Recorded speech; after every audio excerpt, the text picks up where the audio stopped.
प्रशांत sir, अभी जो बात सुनील सर ने कही, कुछ दर्शक भी इस पर हालांकि सवाल कर रहे हैं। कुछ दर्शकों का यह भी कहना है कि भाई इस तरीके के टॉपिक्स पे आपको बात ही नहीं करनी चाहिए। हालांकि कुछ लोग ये भी कह रहे हैं कि भाई विधानसभा चुनाव के समय पे तमाम जो चर्चाएं रही हैं वो बेकार हो गई हैं, तो उसका भी मंथन होना चाहिए।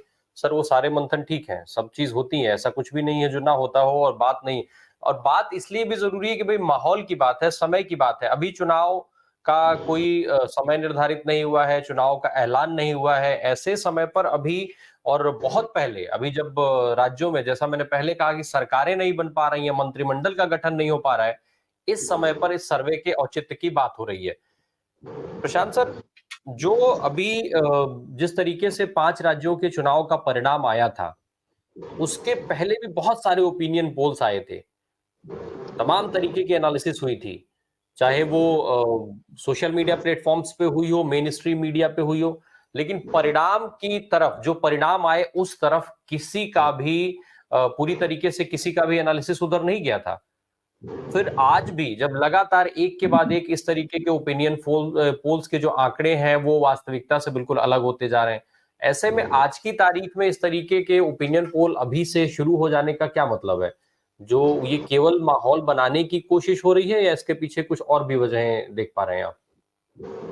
देखिए, एक दो चीज ऐसी है कि इस बार जो फाइट है, मतलब सीरियसली एनडीए भी इस बार फाइट के तौर पे ले रहा है। लास्ट टाइम सिचुएशन कुछ अलग थी, इस बार उनको भी लग रहा है कि जिस तरीके से इंडिया गठबंधन जो बन गया है और डे बाय डे उनका जो प्रोग्रेस हो रहा है, progress in terms of meeting हो रही है, सीट शेयरिंग के लिए बात हो रही है, अभी तो फॉर्मूला कभी भी आ जाएगी, तो एक टक्कर। और खुद मोदी साहब ने भी एक्सेप्ट किया है कि भाई हम इस बार थोड़ा टाइट चल रहे हैं, थोड़ी आपत्ति है, इतना केक वॉक नहीं है।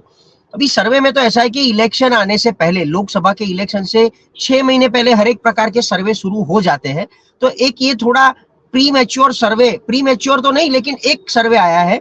अभी दूसरा सर्वे इमीडिएटली आएगा राम मंदिर के बाद, 22 जनवरी के बाद कभी भी एक सर्वे अपने हाथ में आएगा जिसमें एनडीए 325 क्रॉस करती दिखेगी। सॉरी, एनडीए तो पूरा 350 375 क्रॉस करती दिखेगी और सिर्फ बीजेपी 300 प्लस 325 प्लस दिखाएगी, क्योंकि ये एक माहौल बनता है।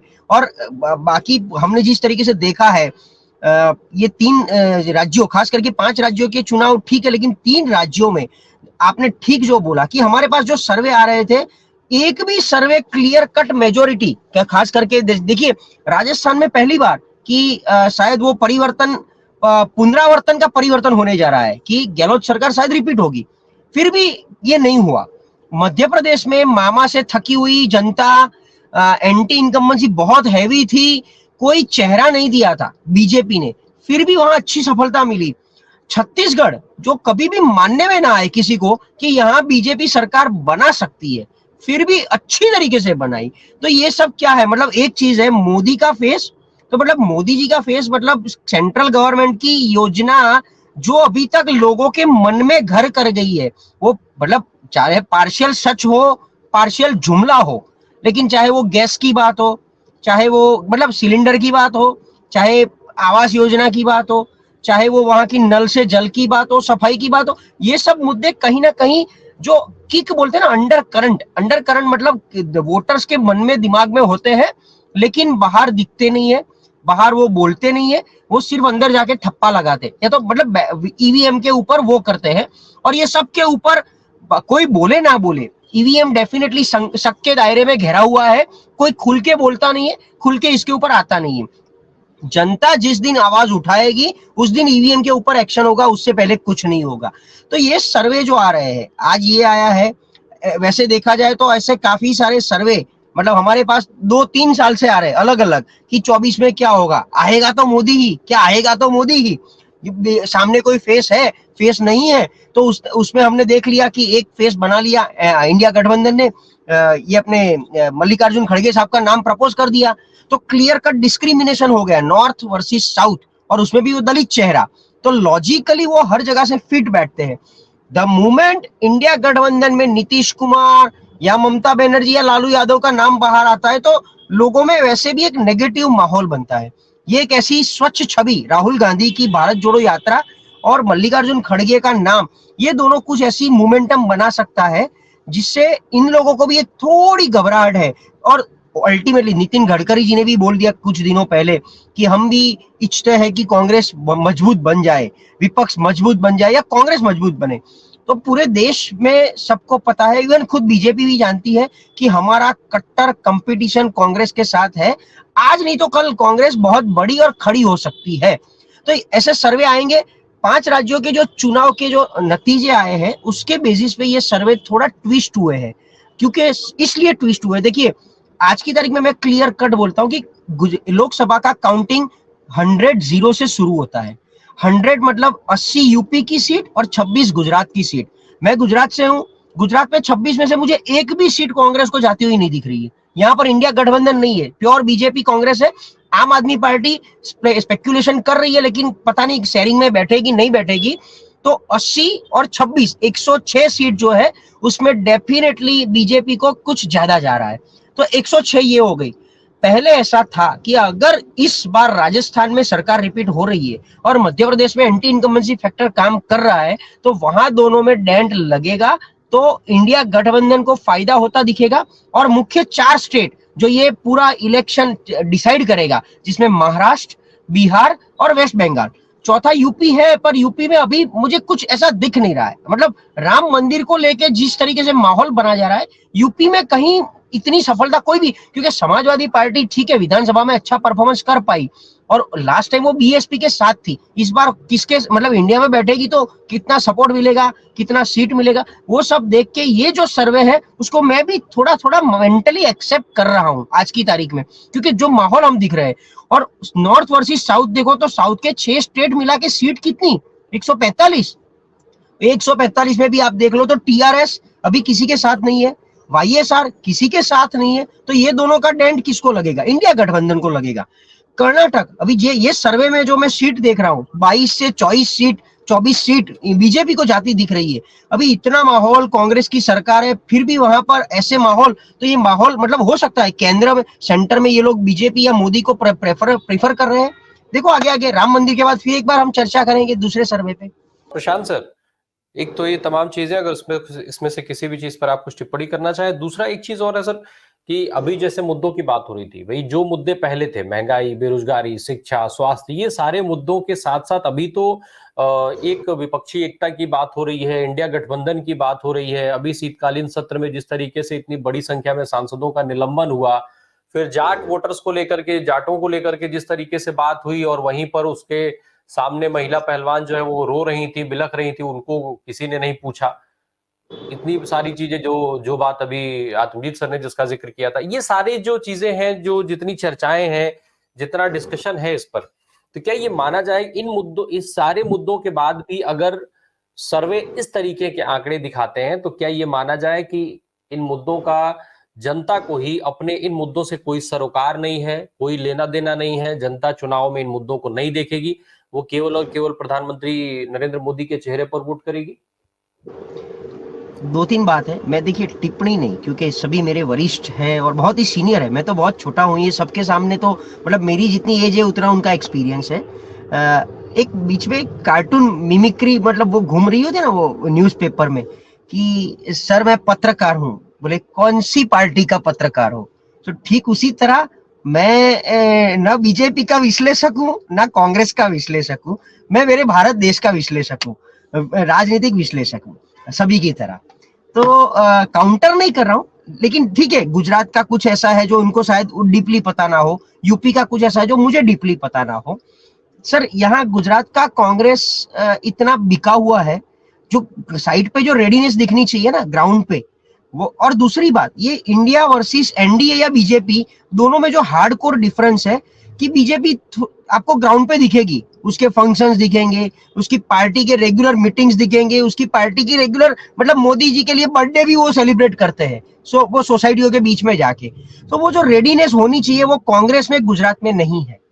आम आदमी पार्टी जिस तरीके से बलून बड़ा हुआ था बिफोर इलेक्शन, गुजरात के इलेक्शन, वो इलेक्शन आते आते वो बलून में से वो हवा निकल गई थी। 5 एमएलए आए, उसमें से भी मतलब एक निकल गया, दूसरा जेल में जाने की तैयारी में है, और एक वो जो दूसरा जो है, एक ही बंदा ऐसा है जो पूरे गुजरात में टक्कर दे पाए आज की तारीख में बीजेपी को। बाकी कांग्रेस में किसी में दम नहीं है। गुजरात बीजेपी में जो प्रमुख है उनकी एक ही इच्छा है कि 5 लाख की से ज्यादा मार्जिन से लीड लेके यहाँ पर जीतना है, 26 की 26 सीटें। इसीलिए जहां पर ये लीड उनको कमजोर दिखती है कि ये कॉन्स्टिट्यूएंसी लोकसभा जहां पर हमें 1 लाख या 2 लाख की लीड दिख रही है, जिसमें ये अफेक्टिंग फैक्टर ये 2 एमएलए तो उनको हटा दो कुछ भी करके, तो वो ये सब चल रहा है। अभी ओवरऑल इंडिया गठबंधन को जो भी सक्सेस, देखिए 3 जो मैंने स्टेट गिनाए आपको, बिहार, महाराष्ट्र और वेस्ट बंगाल, तीनों की मिला के 130 सीट, 130 का मैं मान रहा हूं 70% इंडिया गठबंधन को मिल जाएगा, ऐसा मैं क्लियर कर मानता हूं। सो 80-90 सीट के आसपास अगर उनको मिलता है 130 में से, कांग्रेस जो लास्ट टाइम 54 में सिमट गई, वो इस बार एक इमेज से, साउथ से, थोड़ा नॉर्थ की या नॉर्थ ईस्ट से, मणिपुर होने के बाद सब मिला के 100 तक पहुंच पाएगी अच्छी तरह। मैं तो पूरा आंकड़े के साथ बात करना चाहता हूं, सर्वे को थोड़ी देर बाजू में रखता हूं। तो 100 सीट वो लेके आ जाएंगे, तो 200 तक ये जो यूपीए है वो लास्ट टाइम 150, 140, 130 तक सिमट गई, वो 200 तक उनके लिए बहुत अच्छा माहौल है। 272 जो मैजिक फिगर है उसको क्रॉस करने के लिए ऊपर की 70 सीटें वो लोग कहां से लाएंगे?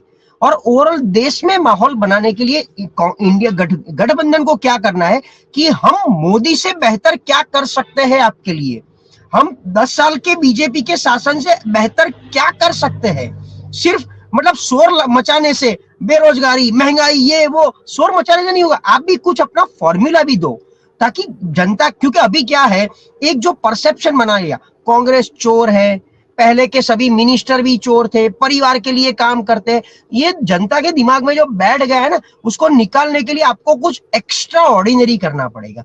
वो ये गठबंधन तो हो गया, फॉर्मूला भी हो जाएगा, शेयरिंग भी हो जाएगा, और ये सब होने के बाद ग्राउंड पे अभी तक नहीं दिखा है इंडिया गठबंधन।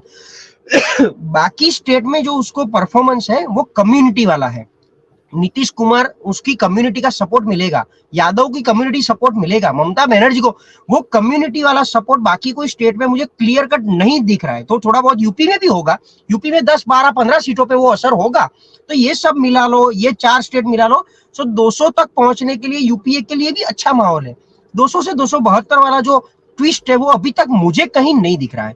बाकी मैं भी मतलब चाहता हूं कि कांटे की टक्कर हो, सबको एक अपना अपना रोल प्ले करने का मौका मिले, इसीलिए मैंने बोला कि अभी आगे भी देखते जाओ, सर्वे में बहुत सारे झुकाव आएंगे। इस सर्वे में प्रधानमंत्री नरेंद्र मोदी के सापेक्ष राहुल गांधी को लेकर के सर्वे किया गया है कि प्रधानमंत्री के तौर पर लोग राज्यों में किसको देखना चाहते हैं, जबकि राहुल गांधी, कांग्रेस, ये सारे लोग पहले ही कह चुके हैं कि राहुल गांधी प्रधानमंत्री नहीं बन रहे हैं। तो फिर आप ये जबरदस्ती राहुल वर्सेस मोदी क्यों करना चाह रहे हैं? या ये आखिर क्या आसान लड़ाई है, या फिर जनता को ये दिखाना है कि बस इनके पास यही है, राहुल ही है, और हमारे पास मोदी जैसा एक विश्व विजेता, विश्व गुरु टाइप का आदमी, नेता है, तो हम क्यों जो है, और इनके पास कोई विकल्प नहीं है तो आप मोदी को चुन लीजिए। जिस तरीके से स्वामी साहब ने बताया, मैं तो बहुत कंफ्यूज हूँ कि मुझे तो आज तक एक भी सर्वे का ना फोन आया, ना मैसेज आया है, ना मेरे को कोई मतलब रैंडम मेल आया है कि गुजरात का भी सर्वे करके दो। तो पता नहीं ये सर्वे कहाँ से होता है। इतने बड़े मतलब हम चेहरे हैं टीवी के, कम से कम हम सब लोग कम से कम 25 चैनल में आते हैं हिंदुस्तान की, वो नेशनल मीडिया भी है और ये यूट्यूब मीडिया भी है, बट आज तक किसी पार्टी ने भी हमको फोन नहीं किया है कि हमारे बारे में आपको कुछ बताना हो तो बताइए। सो ओवरऑल देखिए, ये मोदी जी का बहुत ही अच्छा वो है, साइकोलॉजिकल टेस्ट वो करते हैं।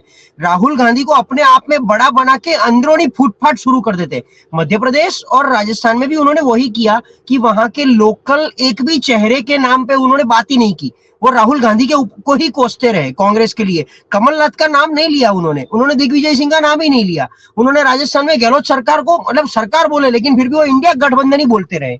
सो इंडिया गठबंधन का चेहरा राहुल गांधी है, वो अलग बात है। ये उनकी बहुत ही लॉजिकल ये है इंडिया गठबंधन की कि मल्लिकार्जुन खड़गे को प्रोजेक्ट किया जाए, वो लॉजिकली पॉलिटिकल परफेक्ट स्टेटमेंट है, क्योंकि दलित समाज से आते हैं, साउथ से आते हैं, नॉर्थ और साउथ का जो डिफरेंस क्लियर कट दिखता है, उसमें ये चेहरा बहुत असर करेगा।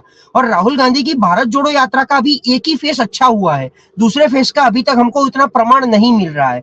तो ये पूरे, और उसमें साउथ में उनको अच्छी सक्सेस मिली है, कर्नाटक का देख लो आप, बाकी भी अच्छी जगह मिल रही है।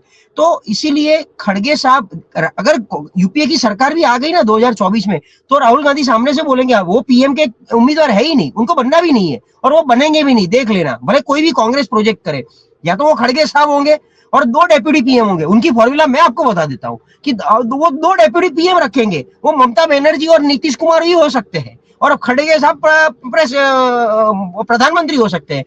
इस फॉर्मूला से थोड़ा बहुत उनको एक इफेक्ट और वो आएगा, एक माहौल बनेगा उनके लिए।